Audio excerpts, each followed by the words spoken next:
Bonsoir Marc-André. Bonsoir. Donc, c'est la première rencontre du Conseil de la Fédération depuis les élections fédérales du mois d'octobre. Qu'est-ce que les premiers ministres des provinces et territoires cherchaient exactement? Mais clairement, le mot d'ordre de cette rencontre, c'était consensus. Donc, vous avez mentionné les dernières élections fédérales. On sait que ce sont des élections qui ont révélé, qui ont en fait mis en relief exactement mis en évidence des clivages régionaux assez importants, que ce soit entre le gouvernement fédéral et les provinces ou entre les provinces elles-mêmes. On sait qu'il y a plusieurs dossiers qui ne font pas l'unanimité. Donc, dans ce nouveau contexte d'un gouvernement minoritaire, les provinces cherchent vraiment à trouver des terrains d'entente, à trouver des consensus, à resserrer leur rang de manière à parler de voix unies devant le gouvernement de Justin Trudeau. Et donc, ils ont réussi à dresser une liste, en fait, de revendications communes qui s'articulent autour de 4 champs ou 4 axes principaux. D'abord, renforcer la compétitivité économique partout au Québec, partout au Canada, exactement, au pays. Deuxièmement, restructurer le programme de stabilisation fiscale. Donc, c'est un programme qui peut venir en aide aux provinces qui subissent un ralentissement économique important. Troisièmement, investir en santé et en infrastructure, tout en reconnaissant les champs de compétences et l'autonomie des provinces. Et quatrièmement, investir dans les priorités du Nord. Donc, voilà, en fait, les 4 grandes priorités. Mais je vous laisse écouter François Legault, le premier ministre du Québec, qui résume en fait la portée du communiqué. Ces 4 priorités, bien, la première, travailler sur la compétitivité de notre économie. Plusieurs points. D'abord, s'assurer que les projets soient acceptés, évalués plus rapidement avec une seule évaluation environnementale qui serait sous la responsabilité des provinces, donc éviter les dédoublements du côté du gouvernement fédéral. On souhaite aussi que le gouvernement fédéral travaille avec nous à avoir moins de mesures protectionnistes avec les États-Unis, entre autres le Buy America Act, qui nous empêche actuellement de proposer nos produits à cause des exigences très élevées en contenu local, jusqu'à 70 %.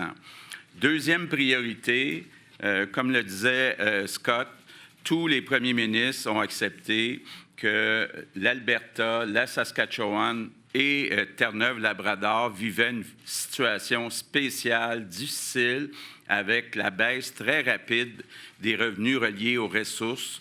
Donc, ensemble, on demande tous au gouvernement fédéral d'améliorer le programme fiscal de stabilisation pour mieux aider ces provinces. Troisième demande, on demande à M. Trudeau de respecter les priorités des provinces, entre autres dans le domaine de la santé, donc être capable plutôt d'augmenter le transfert fédéral en santé de 5,2 %. Et s'il y a des nouveaux programmes, comme dans le domaine de l'assurance médicaments, bien, qu'il y ait une clause de droit de retrait avec pleine compensation pour les provinces.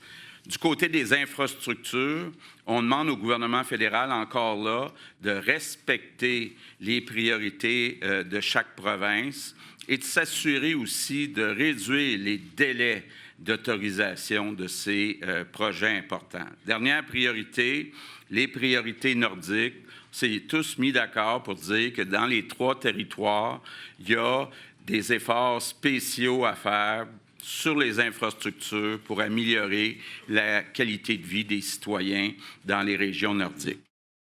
Donc voilà la liste des priorités que les premiers ministres des provinces et des territoires entendent communiquer au premier ministre Justin Trudeau. Et d'ailleurs, la rencontre entre le premier ministre Trudeau et ses homologues provinciaux et territoriaux devrait avoir lieu au début de l'an prochain, soit fin janvier, début février. Donc, les premiers ministres qui tentent de faire front commun, mais quand même, il y a des brèches qui apparaissent. Bien, c'est que justement, pendant la réunion, c'est certain que le ton était plus conciliant, mais on sait qu'il y a plein de dossiers sur lesquels les provinces ne s'entendent pas. Si on veut parler, par exemple, de la tarification du carbone, on sait que c'est une question qui est plus ou moins close au Québec depuis un certain temps, alors que les provinces comme l'Ontario, la Saskatchewan, l'Alberta contestent toujours le projet de loi du gouvernement ou la loi du gouvernement devant les tribunaux.